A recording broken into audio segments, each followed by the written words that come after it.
Bienvenidos al Instituto Bíblico Pan de Vida para tu corazón y la emisora Cielos Abiertos. Fundamentos de la fe. Vamos a desarrollar la lección número 5, que es la obra de Cristo. Pero siempre tenemos un pasaje para memorizar. Lo encontramos en 1 Corintios, capítulo 15, versículos 3 y 4. Así que vayamos a la palabra de Dios. Porque primeramente os he enseñado lo que asimismo recibí, que Cristo murió por nuestros pecados, conforme a las Escrituras, y que fue sepultado y que resucitó al tercer día, conforme a las Escrituras. En este pasaje, el apóstol Pablo nos hace referencia a la esencia de la obra de Cristo, es decir, al Evangelio. Nos dice que Cristo murió por nuestros pecados, conforme a las Escrituras. Aquí vemos la unidad que tiene la Biblia, porque desde el Antiguo Testamento se anunciaba lo que iba a suceder con Cristo. Aquí vemos entonces también que la palabra nos dice que fue sepultado y que no quedó allí, sino que resucitó al tercer día conforme a las Escrituras. Debemos tener en cuenta que hasta ese momento no estaba escrito en su totalidad el canon del Nuevo Testamento. El pueblo tenía como referencia el Antiguo Testamento. Vamos a desarrollar esta lección entonces bajo 5 lineamientos. Vamos a mirar estos 5 lineamientos. 1. Vamos a mirar entonces la necesidad del hombre de un Salvador. Vamos a explicar ello. 2. El costo de la obra de Cristo. Vamos a mirar en el punto número 3 la provisión de la obra de Cristo. El cuarto punto, la resurrección de Cristo. Y el quinto punto, el llamado al arrepentimiento. Comencemos entonces con la necesidad que tiene el hombre de un Salvador. Para ello vamos a tomar un pasaje que encontramos en Romanos capítulo 3 versículos 10 al 12. Dice la palabra de Dios: como está escrito, no hay justo ni aun uno. No hay quien entienda, no hay quien busque a Dios. Todos se desviaron, a una se hicieron inútiles. No hay quien haga lo bueno, no hay ni siquiera uno. En este pasaje vamos a encontrar la condición del hombre sin Dios. Y allí vamos a ver 6 características fundamentales de esa condición del hombre sin Dios. Miremos, la primera, no hay justo. Muchas personas hablan de justicia, pero la Biblia es muy clara. No hay ni uno justo. Miremos el pasaje de Isaías 64, 6. Si bien todos nosotros somos como suciedad, y todas nuestras justicias como trapo de inmundicia, y caímos todos nosotros como la hoja, y nuestras maldades nos llevaron como viento. Este pasaje nos aclara un poco más ello. Dios califica nuestra justicia como trapos de inmundicia. Miremos entonces lo que nos dice la Biblia. Nuestras obras sin Dios son trapos de inmundicia. Así entendemos lo que nos dice Romanos. No hay ni uno justo. Miremos entonces el segundo punto. No hay quien entienda. El hombre sin Dios camina bajo sus propias ideas, bajo sus propios lineamientos y obedece según las tradiciones. El hombre no redimido no tiene la capacidad de entender a Dios. Miremos Efesios capítulo 4 versículos 17 y 18. Esto pues digo y requiero en el Señor que ya no andéis como los otros gentiles que andan en la vanidad de su mente, teniendo el entendimiento entenebrecido, ajeno de la vida de Dios, por la ignorancia que en ellos hay, por la dureza de su corazón. Este pasaje nos dice que los gentiles andan en la vanidad de su mente, porque tienen el corazón endurecido. Miremos entonces el tercer punto. No hay quien busque a Dios. Los hombres no buscan a Dios a causa de su corazón. Su corazón está inclinado siempre al mal. Su corazón está endurecido. Y está endurecido por el pecado, por el yo, por satisfacer sus propios deseos. Miremos qué nos dice Juan 6:44. Ninguno puede venir a mí si el Padre que me envió no le trajere, y yo le resucitaré en el día postrero. Este pasaje nos dice que nadie viene a Jesús si el Padre no lo trae. Miremos ahora el cuarto punto. Todos se desviaron. Cuando se anda en el mundo, se anda en el pecado, es decir, todos desviados frente a los lineamientos de Dios. Miremos Isaías 53:6. Todos nosotros nos descarriamos como ovejas, cada cual se apartó por su camino, mas Jehová cargó en él el pecado de todos nosotros. ¿Qué nos dice este pasaje de Isaías? Que estábamos descarriados hasta que llegó el pastor de las ovejas a poner orden. Miremos el punto número 5. Se hicieron inútiles. Ante Dios no tenemos ninguna aceptación cuando estamos en el mundo y todos nuestros actos están desviados. Miremos Efesios capítulo 2, versículo 1. Y Él os dio vida a vosotros, cuando estabais muertos en vuestros delitos y pecados. Cuando estamos en el mundo, ¿cuál es nuestra condición? Muertos espiritualmente, debido a delitos y pecados. Miremos el punto número 6. No hay quien haga lo bueno. Aquí se nos dice que nuestras obras sin Dios no son buenas, son viciadas con nuestros deseos y con el yo. Miremos Tito 1:16. Profesaban conocer a Dios, pero con los hechos lo niegan, siendo abominables y rebeldes, reprobados en cuanto a toda buena obra. Aquí se nos dice que creyendo conocer a Dios, pero con las obras niegan a Dios. Miremos lo siguiente. La ira de Dios está conectada a su santidad, a su rectitud y a su justicia. Dios es infinitamente santo y recto, y solo un poquito de pecado es una violación a su santidad. Ahora, ¿cuál es el resultado de esto? El resultado es la ira de Dios. Dios castigará a los pecadores en el infierno. Pero algunos podrán decir, ¿acaso no es Dios de amor y Dios misericordioso? Sí, pero tampoco Dios se compromete con el pecado. El Señor no permitirá que el culpable quede sin castigo. Nahum, capítulo 1, versículo 3. Jehová es tardo para la ira y grande en poder, y no tendrá por inocente al culpable. Jehová marcha en la tempestad y el torbellino, y las nubes son polvo de sus pies.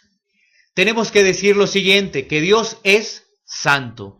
Debido a que Dios es infinitamente santo, su castigo será infinito.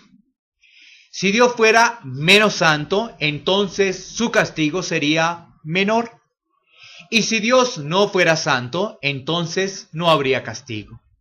Es por eso que las sectas y muchas religiones en el mundo no creen en el infierno, debido a que sus dioses no son santos.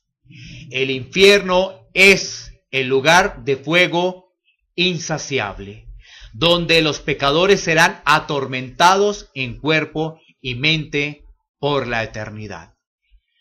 Aquí es donde entra la obra de Cristo, que es el punto número 2 a desarrollar. Dios, que es rico en misericordia, proveyó un camino de escape de su ira. Sí, podemos encontrar la justicia. No la nuestra, no nuestra justicia, sino la justicia que se encuentra en el Evangelio, la justicia que se encuentra en Cristo. Estas son las buenas nuevas, porque en el Evangelio la justicia de Dios se revela. Romanos capítulo 1, versículo 17. ¿Por qué el Evangelio es llamado las buenas nuevas? Porque somos salvos de la ira de Dios y podemos ser hechos justos. Y esa justicia está en el Evangelio. Esa justicia está en Cristo. El centro del Evangelio es Cristo. Miremos este punto, la imputación de la justicia. A través del pecado de Adán, todos pecamos. Romanos capítulo 5, versículo 12. Por tanto, como el pecado entró en el mundo por un hombre, y por el pecado la muerte, así la muerte pasó a todos los hombres, por cuanto todos pecaron. El pecado de Adán no fue imputado.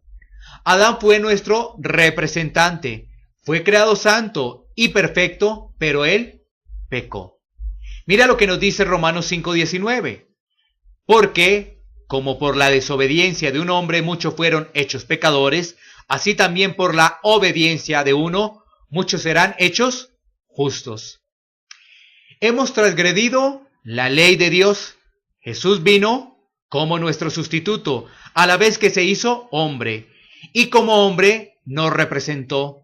Él obedeció la ley de Dios, la cual nosotros habíamos roto, a la vez que Él sí cumplió. Miremos qué nos dice Mateo 5:17. No penséis que he venido para abrogar la ley o los profetas. No he venido para abrogar, sino para cumplir. No hemos sido obedientes a Dios, pero Cristo, representándonos, se sujetó al Padre. Adán falló ante la tentación en el jardín en Edén, pero Cristo venció el poder de la tentación en el desierto. Cristo vivió una vida perfecta, fue infinitamente perfecto y justo. Una imputación significa cargar algo a la cuenta de otro. En la cruz, nuestros pecados fueron imputados, es decir, cargados, acreditados a la cuenta de Jesús y a la justicia de Cristo. Entonces la imputación ocurrió en la cruz, como lo dijo el apóstol Pablo. Segunda a los Corintios 5:21. Dios, al que no conoció pecado, por nosotros le hizo pecado, para que fuéramos hechos justicia de Dios en él. Esto también lo confirma Romanos capítulo 4, versículos 22 al 24. Por lo cual también su fe le fue contada por justicia, y no solamente con respecto a él se escribió que le fue contada, sino también con respecto a nosotros, a quienes ha de ser contada, esto es, a los que creemos en el que levantó de los muertos a Jesús, Señor nuestro. Dios mostró su justicia en la cruz, debido a que Dios es juez bueno y nunca se comprometerá con nuestros pecados, porque Él es santo, entonces el pecado debe ser castigado. Cuando nuestros pecados le fueron imputados a Cristo, Cristo tomó el lugar del pecador. La ira de Dios cayó sobre él, mientras Dios demostraba su justicia. Romanos capítulo 3, versículos 25 al 26. A quien Dios puso como propiciación por medio de la fe en su sangre, para manifestar su justicia a causa de haber pasado por alto en su paciencia los pecados pasados, con la mira de manifestar en este tiempo su justicia, a fin de que Él sea el justo y el que justifica al que es de la fe de Jesús. Dios mostró su amor en la cruz. Dios mostró su amor por el creyente pecador, al mismo tiempo que proveyó un medio de escape de su ira. Pero Dios muestra su amor hacia nosotros, en que siendo aún pecadores, Cristo murió por nosotros. Romanos capítulo 5, versículo 8. Debemos tener en cuenta lo siguiente, que somos salvos es por la gracia de Dios. Las buenas nuevas son que el pecador es salvo, no por sus buenas obras, ni por su justicia, sino por una justicia ajena. Y esta es la justicia de Jesús. No merecemos ser salvos, porque no existe justicia en nosotros. El pecador es salvo solo por la gracia de Dios. Efesios capítulo 2 versículos 8 y 9. Porque por gracia sois salvos por medio de la fe, pero esto no de vosotros, pues es don de Dios, no por obras para que nadie se gloríe. Ahora veremos cuáles son las provisiones de la obra de Cristo. Es reconciliación con Dios y darnos la respuesta a todo lo concerniente a la salvación. Romanos capítulo 5 versículo 10. Porque si siendo enemigos fuimos reconciliados con Dios por la muerte de su Hijo, mucho más estando reconciliados seremos salvos por su vida. Ahora miremos el punto de la resurrección. Las buenas nuevas son que el Padre no solo derramó su ira sobre Cristo, sino que aceptó su pago por nuestros pecados de la forma en que es confirmada en su resurrección. La resurrección de Cristo es la confirmación de que su justicia no fue imputada. El Padre fue satisfecho en la obra de Cristo en la cruz. Miremos lo que nos dice Jonás 2:9. Mas yo, con voz de alabanza, te ofreceré sacrificios, pagaré lo que prometí. La salvación es de Jehová. ¿Qué nos dice aquí la palabra de Dios? Que la salvación es un acto de Dios. Una vez que el pecador entiende su situación, comprende que solamente en Dios hay salvación, analiza cuán grande es la misericordia de Dios de salvar a terribles pecadores. Dios lo hizo todo.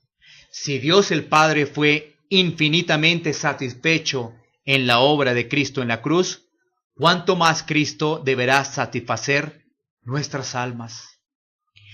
Si te has dado cuenta de cuán indigno eres ante un Dios santo, santo, santo, que ciertamente mereces el juicio y la ira de Dios, que entonces comprendes que tu justicia es como trapos de inmundicia ante el Señor, entonces eres tocado por Cristo, eres tocado por el Señor.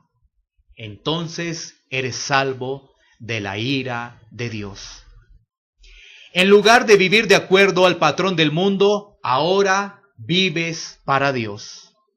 Cuando vives para Dios, tienes hambre y sed de la palabra. Amas leer y estudiar la palabra de Dios. Hablas con Él en oración. Tendrás comunión con otros cristianos y sentirás la pasión por hablar de Cristo a otras personas. Tengamos presente esta última parte. Dios ha cambiado nuestras vidas. Ya no le pertenecemos al mundo. Debemos nosotros analizar que ahora nuestro comportamiento debe ser bajo el parámetro de la obediencia, bajo el parámetro del amor y bajo el parámetro de la esperanza. Si verdaderamente somos hijos de Dios, hemos cambiado. Si no, esta es una gran oportunidad para pedirle al Señor del entendimiento de la obra de Cristo. La obra de Cristo es poder comprender que somos pecadores y que merecemos el infierno, que por amor Dios envió a su unigénito a morir en nuestro lugar, para darnos salvación, para darnos la vida eterna. Vivamos como hijos de Dios y no vivamos para el mundo. Por el momento no es nada más, hemos concluido esta lección número 5, la obra de Cristo. Será hasta una próxima oportunidad. Bendiciones.